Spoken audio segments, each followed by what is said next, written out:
Olá, investidores, sejam muito bem-vindos a mais um podcast da GTI. Eu sou Paola Mello, sou uma das sócias do time de pesquisa e estou aqui com o André Gordon para falar hoje sobre processo de investimentos. Gordon, a gente fala no nosso site que o nosso processo é uma mistura, uma abordagem top-down com bottom-up. E aí, para o investidor leigo, ele fala o que é isso. Então, explica de um jeito bem didático como que a gente faz ali a magia acontecer na prática. Então, vamos lá. Geralmente a abordagem top-down ou mais macroeconômica é aquela que, como o nome diz, vem de cima para baixo, né?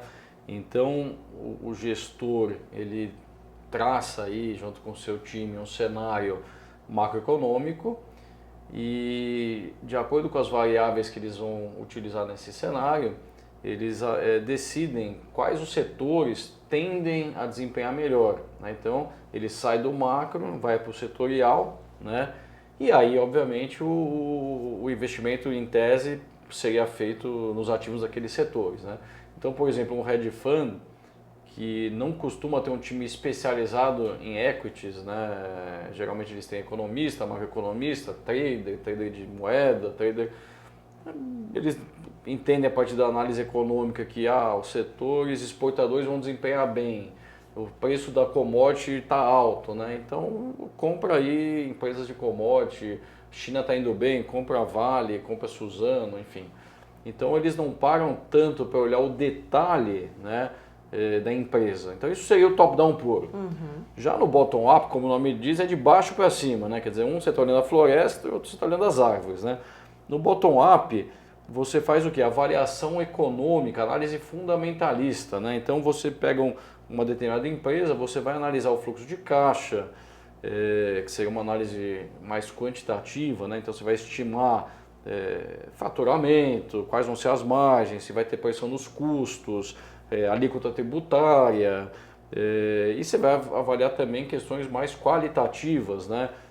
Quais são as empresas concorrentes dessa empresa, se os concorrentes estão com alguma tecnologia nova, né? Se há uma ameaça, seja ao produto, né? Seja alguma vantagem competitiva que essa empresa tinha, como que é a relação dessa empresa com seus fornecedores, como que é a relação dessa empresa com seus clientes, ela tem poucos clientes com muito poder de barganha ou ela tem um mercado mais competitivo onde ela dita o preço e os clientes tomam, ela é um setor regulado, como que é o management dessa empresa, é um management classificado, é bem qualificado, ele tem conflitos de interesse de alguma forma, eles prestam outros serviços fora ou para a empresa onde eles tenham mais benefícios, como que se define o controle, né, a governança, essa empresa Novo Mercado, ela tem um tag along de 100%, ela tem uma política de dividendo, ela tem controles aí de ESG, de ambientais, que é para minimizar ou mitigar riscos de eventos aí extremos, né? Então todas essas questões qualitativas levam, por exemplo, a visitar a planta, ver se a tecnologia é boa. Então são dezenas de questões que vão do detalhe e às vezes como está o capital de giro, o que vocês estão fazendo para melhorar o capital de giro.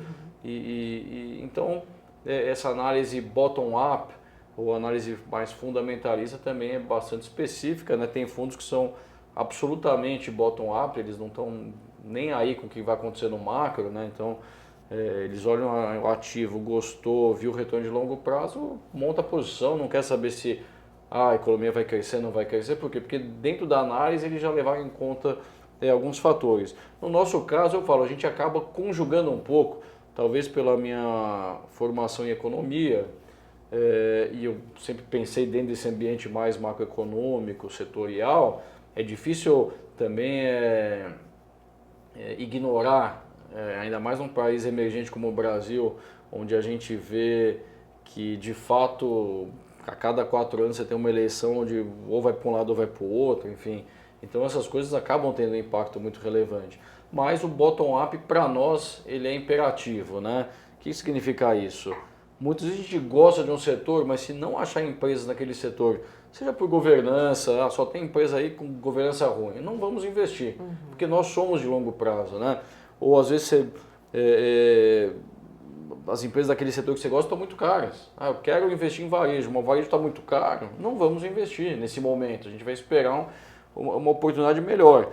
E por outro lado, às vezes a gente encontra um bottom-up e a gente fala, puxa, não queria comprar agora uma empresa, por exemplo, low beta, porque eu acho que a economia vai ter um crescimento mais acelerado, essa empresa não tende a desempenhar bem. Mas se a gente encontrar um valor nesse ativo, a gente vai montar uma posição. E obviamente o tamanho da posição ele vai ser função de várias questões, desde do top-down, né? Tá num setor que eu gosto, valuation, quão atrativo é esse valuation? Como que é a governança e por fim a liquidez, né? Quer dizer, quando a empresa está dentro de, em todos esses requisitos, ela atende de maneira muito satisfatória, é uma posição máxima para nós que é de 10% e 15%. E aí como que é esse processo? Quem traz as ideias? Os analistas, o gestor? Como que as ideias amadurecem até o ponto delas de fato virarem uma posição no fundo? Então isso é uma coisa também bastante importante e na GTI, é uma casa já com 16 anos, né, sendo que a estratégia original tem 20 desde o clube, né, quer dizer, ela já existia, mas ainda não tinha a formatação de uma asset, né, e a gente felizmente veio desenvolvendo o time ao longo do tempo. Hoje eu tenho como gestor 6 analistas, né, então quer dizer, um time de 7 pessoas focadas na gestão e mesmo compliance, são pessoas que são de mercado há muito tempo, então também tem uma visão às vezes no ESG, etc, e sempre podem contribuir, mas é uma relação que a gente desenvolveu e até, enfim, o gestor, no caso da GTI, sempre gostei de trabalhar em equipe, né? E eu faço sempre analogias também com o futebol, né? Quer dizer, no futebol, muitas vezes tem o técnico, né? Ele escolhe o time, né? E define aí uma estratégia, o time joga, né? Tem o capitão, é aquele que dentro do campo tenta ser a voz do técnico, né? E às vezes tem um pênalti, o técnico ou o capitão escolhe alguém lá que vai bater. Na hora que a pessoa vai dar o chute, é ela que é responsável. Tem todo um trabalho por trás, mas vamos dizer, o centroavante é o que vai chutar. Assim como na hora que tem um pênalti para o adversário, o goleiro é quem tem aquela responsabilidade, né? E na gestão eu sempre falo, eu gosto de assumir a responsabilidade depois ao montar a posição, né? Agora, até que se monte a posição, existem basicamente 2 caminhos, né? Um deles, eu olhando aquele conjunto grande de empresas, né? Um universo de quase 300 empresas, muito questão de preço relativo, no top-down, alguma coisa me chama atenção, eu levo para os analistas. E aí os analistas fazem uma análise mais aprofundada, né? E aí desta provocação, geralmente sai uma reunião, na qual todos participamos, né? Eu, os analistas e mais uma pessoa do risco.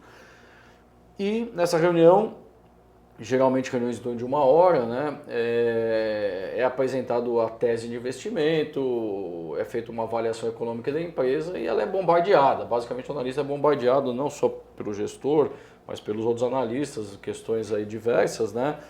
E muitas vezes a gente avalia se aquele valuation, aquela margem de segurança é suficiente ou não, né?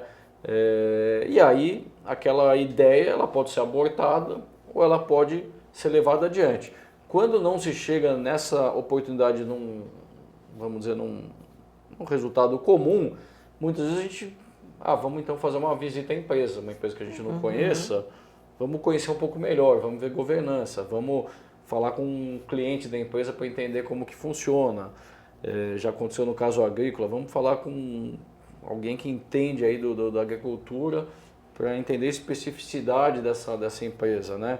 E aí, a partir daí, a gente toma essa decisão. Esse processo todo ele é muito rápido, né?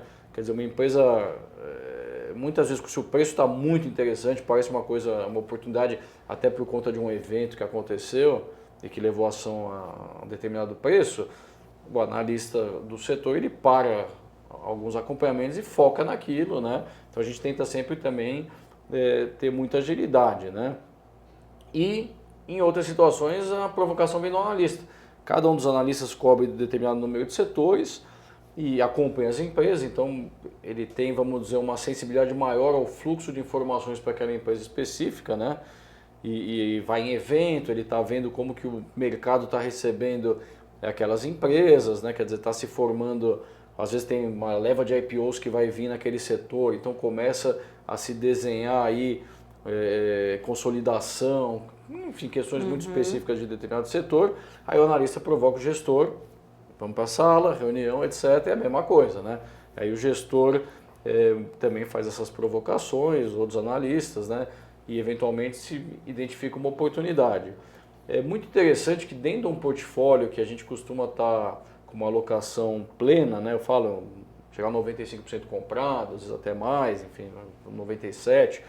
A gente não faz o market time, né? Quando tem caixa, porque foi realizando posições por preço, e esse dinheiro vai se acumulando, né? No CDI, etc., né?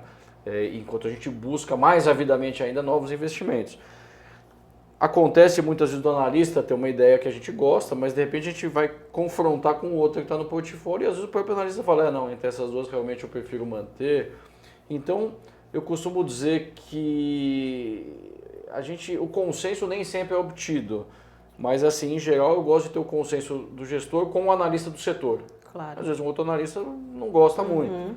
Eu falo, pô, não acho tão boa, etc., mas, enfim, ele não é o especialista naquele setor, é óbvio que a gente leva tudo em conta, né?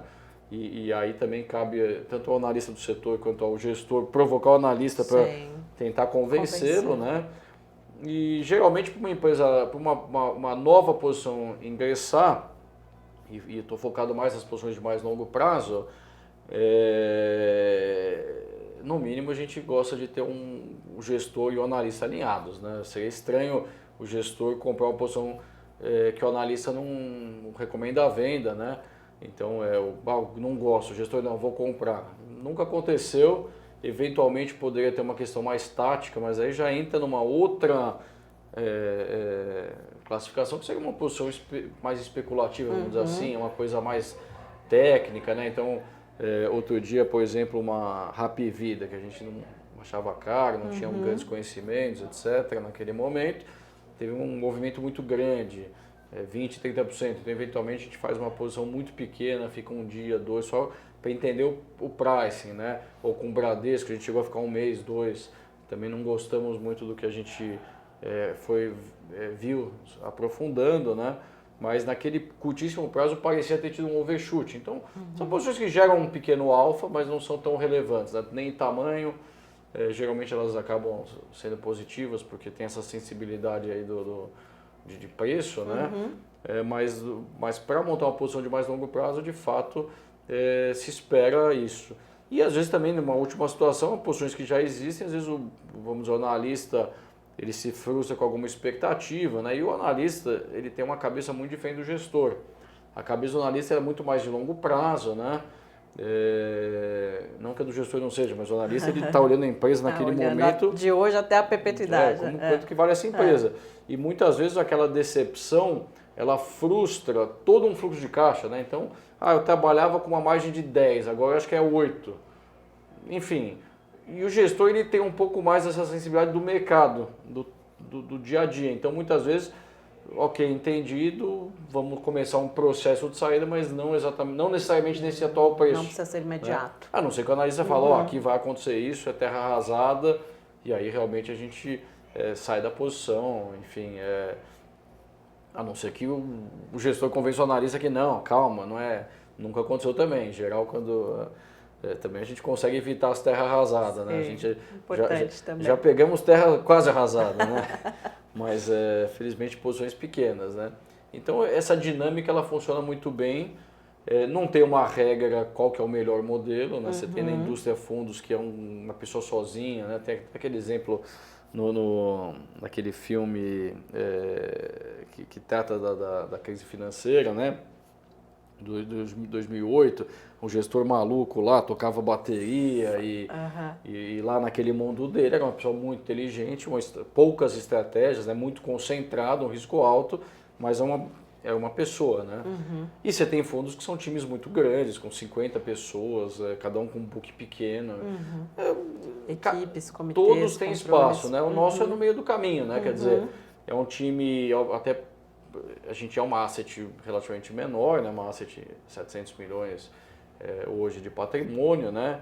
E é um time aí enxuto, 10 pessoas, então a gente realmente usa o máximo que a gente pode do nosso capital humano. Né? E tem funcionado bem, são 20 anos de track record, né? E felizmente com bastante sucesso, e a gente segue assim.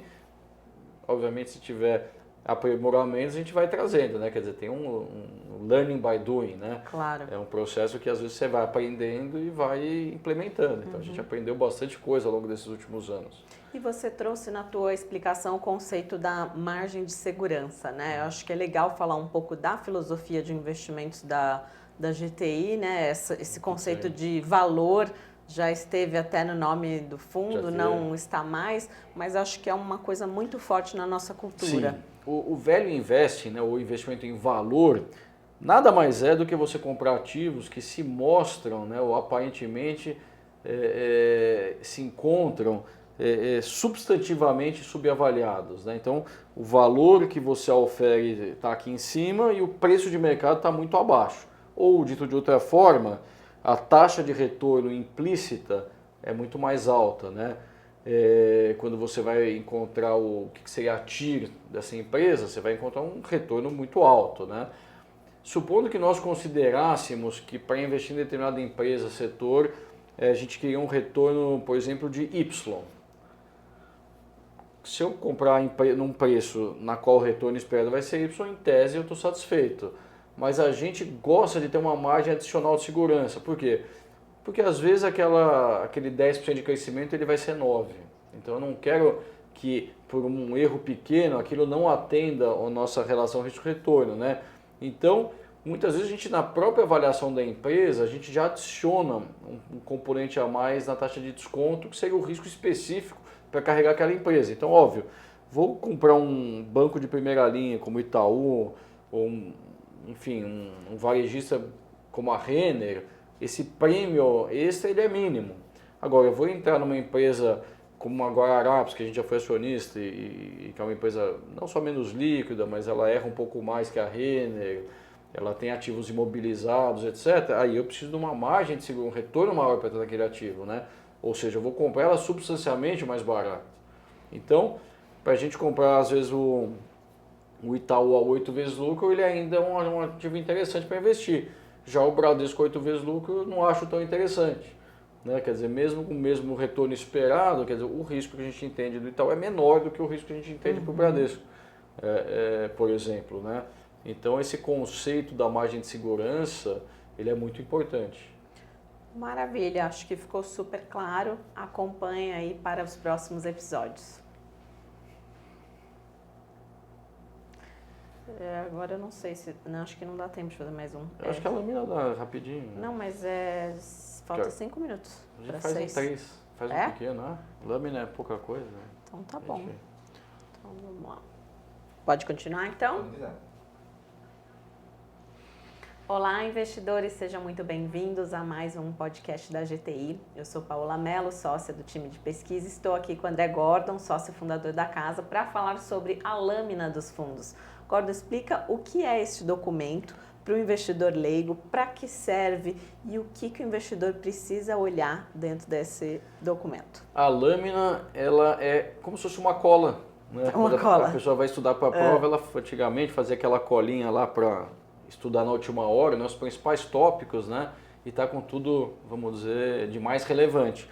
Então a lâmina, ela tem as características, costuma ter, elas apresentam diferenças entre si, mas geralmente na lâmina você tem as características técnicas do fundo, né, então qual que é o custo do fundo, taxa de administração, taxa de performance, onde ele está custodiado, a conta corrente, enfim, se é um FIA, se é um FI, qual que é a classe desse fundo, né. Geralmente tem um pequeno histórico que conta, é uma casa mais valor, mais crescimento, passivo, ativo, etc. Né? E geralmente as lâminas também apresentam histórico, né, de 1 ano, 2 anos, 3 anos, etc. Né? Apresentam a volatilidade, né, quer dizer, qual que é o risco que esse fundo corre, né, o desvio padrão da variação de preço dessas cotas. Né? E aí o que o investidor deve olhar também é se não só se o retorno é alto, mas qual o risco que ele correu para ter aquele retorno em relação ao benchmark dele, né? O Sharpe, por exemplo, às vezes é apresentado, Então esse eu diria que são os principais elementos que devem ser observados numa lâmina. E tem lâmina que às vezes coloca, por exemplo, o que é light cap, como a nossa, né? Qual o percentual de light cap, ou mid cap, ou small cap, enfim, para dar uma informação adicional para que o investidor, de uma forma bastante simplificada, ele tenha um conforto para entender o que ele está comprando, né? Então, a lâmina ela não substitui o prospecto do fundo, nem o estatuto, que tem questões muito mais técnicas, mas uma boa lâmina ela conta uma história bastante completa do que o investidor deve encontrar naquele fundo, e de uma forma muito simplificada. Perfeito, e também dá para comparar com os concorrentes e tomar uma decisão melhor. Também, a lâmina em geral ela é feita de forma que você consegue simplificar as variáveis a ser observada. Como a maior parte dos fundos apresentam as mesmas variáveis, o investidor pode comparar todas elas e ajuda muito a tomar a decisão, pelo menos no que tange a questão qualitativa, né? Desculpa, a questão quantitativa. Já no qualitativo, vale assistir os podcasts, eventualmente fazer uma visita à asset para conhecer o time, olhar também o histórico, né? Quanto mais longo...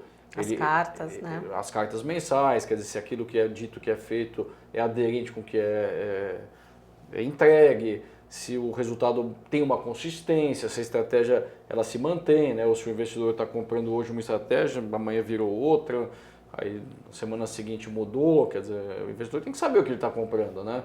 Então acho que a lâmina ajuda, não é tudo, mas ajuda bastante. Perfeito, muito obrigada, Gordon, super claro. Você que for ler a lâmina e ficar em dúvidas, volte, escute novamente esse podcast, eu tenho certeza que vai te ajudar. Acompanhe nossos próximos episódios.